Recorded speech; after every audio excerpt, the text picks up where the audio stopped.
স্বাধীন ভারতের ইতিহাসে এত কদর্য, এত নিম্ন রুচির, এত ঘৃণ্য মিম বা কার্টুন কোনোদিন তৈরি হয়েছে বলে আমার জানা নেই।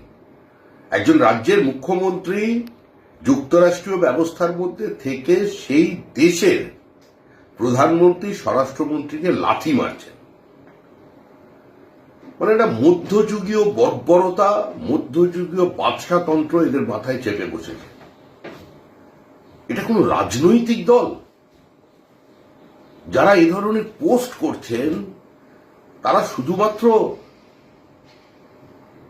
দেশের প্রধানমন্ত্রী, স্বরাষ্ট্রমন্ত্রী বা পুরো রাজনৈতিক ব্যবস্থাকে অপমান করছেন তা নয়, সারা ভারতবর্ষের সামনে পশ্চিমবঙ্গের ভাবমূর্তিকে কলুষিত করে দিচ্ছেন। এরা মুখ্যমন্ত্রী মমতা বন্দ্যোপাধ্যায়ের রাজনৈতিক উচ্চতার সঙ্গে